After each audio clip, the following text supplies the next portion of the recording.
দেশের বিমান ও স্থলবন্দরে নিয়মিতই আটক হচ্ছে চোরাই পথে আসা স্বর্ণের চালান। তবে বড় চালান ধরা পড়ছে ঢাকা ও চট্টগ্রাম বিমানবন্দরে। গেল 17 মাসেই 17 মণ স্বর্ণ আটক করেছে শুল্ক ও গোয়েন্দা বিভাগ। এসব চোরা কারবারে বিমান, কাস্টমস সহ বিমানবন্দরে কর্মরত বিভিন্ন সংস্থার সদস্যদের নাম বেরিয়ে আসছে ডিবির তদন্তে। কিছু কিছু স্বর্ণ ব্যবসায়ীর নাম আমরা পেয়েছি এবং বিভিন্ন সময়ে আমরা মামলা চার্জশিট দিয়েছি। টোটাল টিম ওয়ার্কটাই এটা প্ল্যান করে করা হয় যে এই যে বিমানে স্বর্ণ আসবে সেই বিমানে কারা কারা ডিউটি করবে, এটা আগে থেকে প্ল্যান করা হয়। এবং বিমান যাত্রী নামার পরে সেখানে কোন সুইপার, কোন ঝাড়ুদার এসে ঝাড়ু দিবে, এটা তারা এসে সেটাও তাদের প্ল্যান থাকে এবং তাদের দিয়ে অনেক সময় এগুলো নেওয়া হয়। ডিবি কর্মকর্তারা বলছেন, দুবাইয়ে অবস্থান নিয়ে অভিযুক্ত পলাশ, লিটন, সুমন, সানাউল্লাহ, রোমান ও তুহিন স্বর্ণের বড় চালান নিয়ন্ত্রণ করছে। কয়েক মাস আগে লিটনকে ডিবি পুলিশ গ্রেপ্তার করলেও এরই মধ্যে জামিনে বেরিয়ে দুবাই পাড়ি জমিয়েছে সে।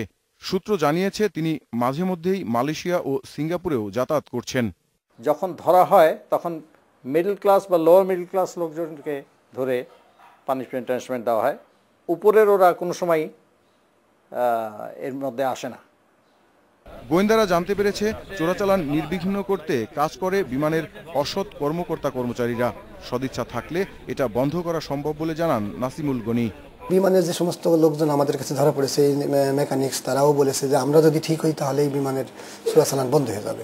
আপনার জাহাজে সিসিটিভি লাগিয়েছেন, আপনি ঢাকায় বসে দেখতে পাবেন যে কি মাল উঠছে, কোথায় রাখছে, প্যাসেঞ্জার কীরকম উঠছে, তারা কোথায় কি হাত দিচ্ছে না দিচ্ছে, কার সাথে কি ফিস করছে, সব দেখতে পাবেন। এইগুলো পদ্ধতি যদি অ্যাডপ্ট করেন, yes, it is possible to reduce.